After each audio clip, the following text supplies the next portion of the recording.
নমস্কার, আরও একটা গুরুত্বপূর্ণ আপডেট নিয়ে চলে এলাম। খুব গুরুত্বপূর্ণ ভিডিও। চ্যানেলে ফার্স্ট টাইম থাকলে চ্যানেলটাকে সাবস্ক্রাইব করে বেল আইকনটা টিপে রাখতে হবে লেটেস্ট গুরুত্বপূর্ণ আপডেট পাওয়ার জন্য। স্টেপ টু স্টেপ আজকের আপডেটটি আপনাদের সামনে তুলে ধরছি। আজকে কথা বলবো অঙ্গনওয়াড়ি দিদিদের নিয়ে। হ্যাঁ, অঙ্গনওয়াড়ি দিদিদের নিয়ে কথা বলবো। মে ও জুন মাসের বেতনের টাকা আপনারা জানেন, টাকা ছেড়েছে কেন্দ্র সরকার আজ 7 তারিখ, কিন্তু আপনাদের ব্যাংকে এখনও কেন ক্রেডিট হলো না, কবে নাগাদ টাকা ঢুকতে পারে, আজকের এই ভিডিওতে বিস্তারিতভাবে ব্যাখ্যা করব। চ্যানেলে ফার্স্ট টাইম দেখলে চ্যানেলটাকে সাবস্ক্রাইব করে বেল আইকনটা টিপে রাখতে হবে লেটেস্ট গুরুত্বপূর্ণ আপডেট পাওয়ার জন্য। স্টেপ টু স্টেপ আজকের আপডেটটি আপনাদের সামনে তুলে ধরছি।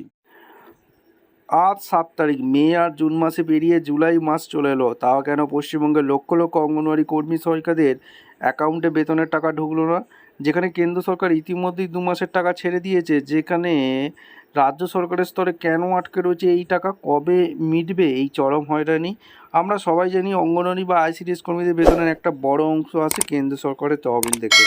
দীর্ঘদিন ধরে ফান্ড বা টাকা আটকে থাকার অজুহাত দেওয়া হচ্ছিল, কিন্তু সাম্প্রতিক আপডেট অনুযায়ী কেন্দ্র সরকার ইতিমধ্যে বকেয়া 2 মাসের টাকা রাজ্যকে পাঠিয়ে দিয়েছে। তা সত্ত্বেও আজ মাসের 7 তারিখ পার হয়ে যাওয়ার পর কেন কর্মীদের ব্যাঙ্ক অ্যাকাউন্টে খালি? কেন তাদের মাথার ঘাম পায়ে ফেলে কাজ করার পরও এই কষ্টের টাকা পেতে দিনের পর দিন অপেক্ষা? জানতে চাচ্ছেন রাজ্য সরকারের নির্দেশালয় থেকে 2 তারিখ 2/7/2024 তারিখে মেমো নাম্বার 1966-এর মাধ্যমে কোটি কোটি টাকার অনারিয়াম মানদণ্ড বেতনের এই নির্দেশিকা জারি হওয়ার পরও কেন আজ 7 তারিখের পর্যন্ত ব্যাংকে টাকা পৌঁছালো না? দেখুন, পশ্চিমবঙ্গ সরকারের এই অফিসিয়াল নোটিশ অনুযায়ী রাজ্যে আইসিডিএস প্রকল্প এসএনএ প্ল্যাটফর্মে টাকা অলরেডি রিলিজ করে দিয়েছে, কিন্তু সরকারি নিয়ম অনুযায়ী এই টাকা ট্রেজারি ক্লিয়ারেন্স হয়ে স্থানীয় নোডাল ব্যাংকের অ্যাকাউন্টের মাধ্যমে আপনাদের ব্যক্তিগত অ্যাকাউন্টে ক্রেডিট হতে সাধারণত 3 থেকে 7 দিন ওয়ার্কিং ডে বা কার্য দিবস সময় না। যেহেতু মাস সপ্তাহ উইকেন্ড ছিল, ছুটি ছিল, তাই ব্যাংকিং প্রসেসিং সম্পূর্ণ হতে সামান্য দেরি হচ্ছে। তবে অফিসিয়ালি প্রক্রিয়া যেহেতু শেষ, তাই আশা করা যাচ্ছে আগামী 2 থেকে 3 দিনের মধ্যে 10ই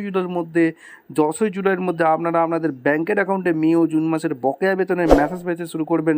ধৈর্য রাখুন এবং নিজেদের অ্যাকাউন্টে ব্যালেন্স চেক করতে থাকুন। আইসিডিএস রিলেটেড ভিডিও পেতে অবশ্যই আমাদের চ্যানেলে ফার্স্ট টাইম দেখলে চ্যানেলটাকে সাবস্ক্রাইব করে বেল আইকনটা টিপে রাখুন। দেখা হচ্ছে কোনো পরবর্তী ভিডিও। ধন্যবাদ।